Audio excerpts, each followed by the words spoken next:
Hi Aquarius, love reading po tayo. This is for the month of April to May 2026. So, summer love. Ayan, summer love reading tayo para sa inyo. Kuha muna tayo ng ilang oracle bago natin gagamitan ng tarot. Ika-clarify natin maya-maya. Aquarius energy, anong kailangan marinig ng mga taong ito? Guidance po, April to May.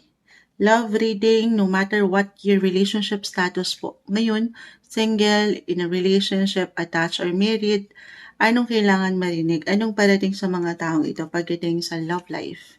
Summer love, Aquarius energy, April to May.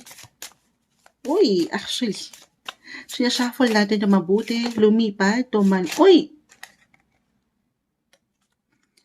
Saktong-sakto rin actually ito. Bumagsak to. Kung nakapakinig kayo, tayo pa i-live na live sa ating Black Apps. Bumagsak din to kanina. True love, soulmate, past life relationship. Naisip ko tuloy ang aking parents. Ang aking Mother Lou ay isang Pisces. Inuna ko kasi basahan ng mga Pisces. Si Father Lou naman ay isang Aquarius. True love, soulmate, past life relationship. Okay.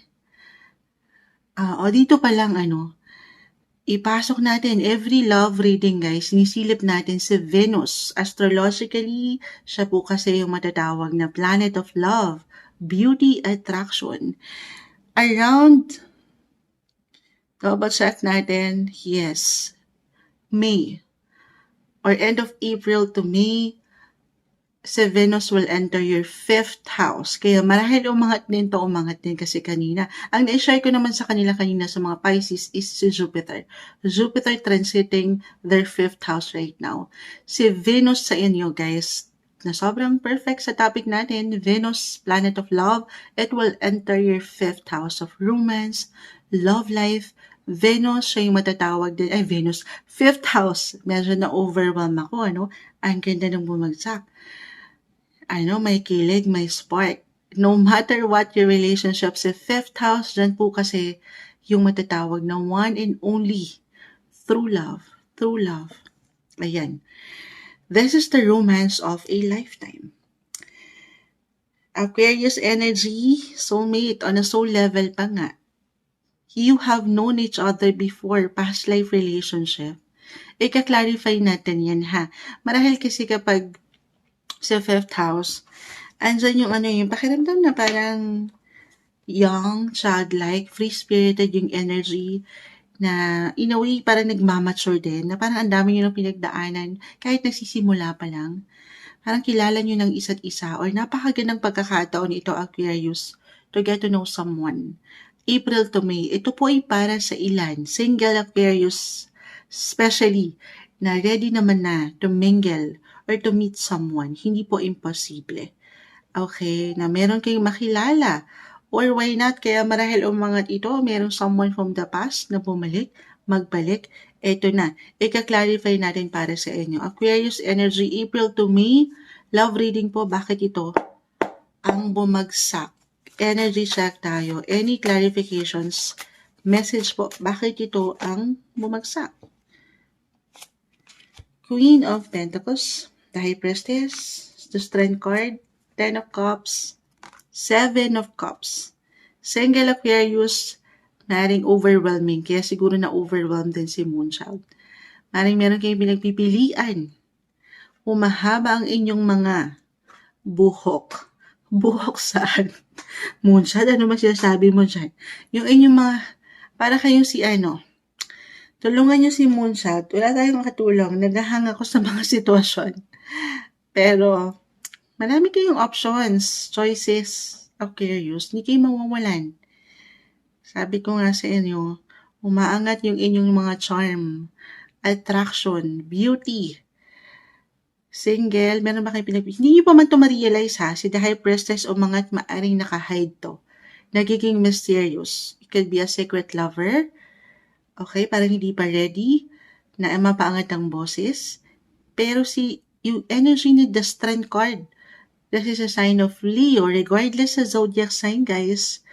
Pero Leo, It's in the 5th house. Na mention ko sa inyo, Venus right na around May will enter your 5th house of romance, love life. Napakagandang chance to to connect, communicate, get to know someone. Si 5th house kasi connected sa dating, ayan, or pagiging playful, have fun, enjoy, deserve nyo yan. Ito po ay para sa ilan singles, Aquarius na ready naman na to look for romance.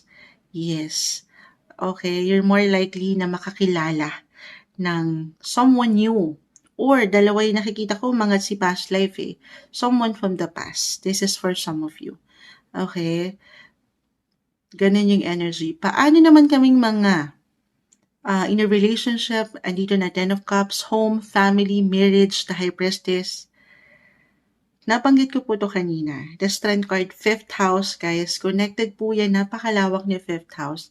Connected yan sa children. Ayan. For some of you, hindi kailangan ipilit ha. Single. This is for couples in a relationship attached. Merong baby blessing. Maaring merong baby blessing ang dumating. Hindi po isang medical advisor si Moonchild. April to May energy tayo. Alam nyo, summer love kasi, no? Nag-iinit. Maaring makabuo kayo. Sa 5th house again, it's connected po kasi sa pregnancy. Umangat pa si Strength card, the High Priestess to 10 of Cups. Sobrang nagbibigay diin ang family home. Kung ito naman na yung something na nilulook forward nyo, inaasahan nyo, pinagpipray nyo, then why not? Ayan na, umangat na. Pero for some na hindi pa ready talaga, be extra careful. Okay, hindi nyo kailangan laliman, katakutan, ano pa man. Siyempre, sabi nga nila, ang pagbe-baby ay isa ring responsibility. So, of course, you have to be ready. Physical, mental, emotional, financial. Okay? So, ang dami. Maraming ganun possible na kahit for some, I feel for some single. Biglang bumalik sa single. May strength eh. The energy is giving. May travel ba kayo? Or through connections, kahit short trips or kahit over the net yung connection, maaring meron kayong makilala, guys. Yes po. Kung saan umaangat yung pagiging young, childlike, free-spirited. Stay happy, guys. Ang ganda ng ilang umaangat sa inyong barahan na sobrang perfect sa topic po natin. Love life tayo. Add pa tayo. Ano pang kailangan marinig ng mga Aquarius, April to May? Ano ang asahan nila? Bakit ito yung bumagsak? Any guidance po? Aquarius energy, April to May. Love spell. Hindi kailangan yung pinakasalita. You've been bewitched. Hindi kailangan yung pinakasalita ha. Kasi yung mararamdaman nyo, on a soul level guys, na parang magkakilala na nga kayo. Parang familiar ka. Pag meron kayo makikilala someone interesting, single especially, parang familiar tong taong ito. Parang nagkakilala na tayo from the past. Parang magiging jowa kita next time. Next week. Ganun yung energy. Parang very, may hugot on a soul level. Soulmate. Yes, this is your soulmate. Parang familiar yung kanyang energy, guys. Kung kayo po ay Aquarius, kung kayo ay ready naman na tumingal. Ngayon pa lang, actually si Venus right now nasa inyong mga 3rd house. Kaya na-mention ko yung communication. Nabanggit ko na ba? April to May yung hinihingi natin guidance. Kahit over the net yung connection, kung meron na kayo ngayon pa lang, kinikilala, or nasa mga dating apps ba kayo, hindi sa hinihikayat ko kayo guys. Of course, kayo pa rin at the end of the day, ang higit na makapagpapasya. Ito lang po yung guidance. Okay, if you're ready na, of course, you have to do your part, Aquarius. Kasi si the one, hindi laging kumakatok lang sa inyong mga pintuan or kusang kakatok lang. Although possible yun, for some of you, walang imposible. Pero syempre pa, kung ready naman na, napakagandang pagkakataon, April to May, to connect, communicate, socialize. Kasi meron kayong makilala. Na parang, feeling nyo kayo ay ginagayuma. May ganang energy kasi dito yung young, childlike, happy. May spark, may kilig. Ganun yung energy. True love, guys. Okay. Okay na ba yun? Sige, add pa tayo. Any clarifications? Bakit ito yung bumagsak? Love spell? Hindi po kailangan yung pinakasalita. Aquarius energy. Ano ang asahan ng mga taong ito? April to May. Two of Pentacles. Guidance. Ay, dami. Yan pipigilan. The Page of Pentacles. Ace of Cups. Knight of Pentacles. Someone new or I see new connection, new friendship, new love interest, opportunity, manifestation card si Page of Pentacles. Pero sabi ko nga, hindi lang ito i-manifest sa mga tala, sa universe, pero samahan po ng patuloy na dasal. Okay? Siyempre, wala siyang ibibigay sa inyo nang hindi makabubuti or nararapat para sa inyo. Pray lang tayo, ha? At balance. Para sa ilan, I feel ready naman na eh. Nakikita natin dito, Knight of Pentacles, yung ilang priorities nyo pagdating sa money, family, or maaring kusang umaangat ito yung pagiging provider nyo, sense of responsibility, or andito rin ang focus ng ilan sa pamilya, Ten of Cups po. May ilang gusto kayong ayusin, pagandahin, or i-priority dyan. Napakagandang pagkakataon, couples in a relationship, napapaangat nyo po, mapaangat nyo ang inyong mga bosses. Have a heart-to-heart conversation kasi ano man yung mabubuo nyong pag-uusap dyan ay something mas malalim, okay? Emotional. Naging sensitive ang inyong mga sarili or sa connection na ito. Totoo naman. Okay, magplano kayo para sigurado. I feel for some of you, the 10 of Cups, 7 of Cups, at kasi rin po yung mga wishful thinking nyo, yung hopes, yung dreams nyo sa pamilya, or kung nanaisin nyo na nga magkapamilya, bubuo na kayo ng pamilya. Tama ba pa yung sinasabi ni Moonchild?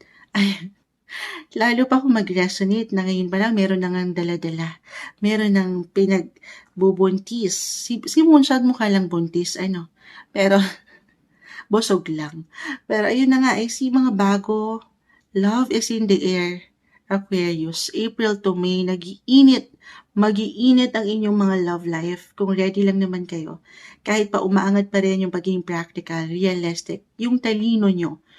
Pero kung ready kayo na mapaangat yung love, yung affection, yung passion, hindi po yan imposible na parating sa inyo. Ito yung umaangat na guidance advice. Love reading tayo from April to May para sa inyo. Mensaheng gabay lamang po, Aquarius.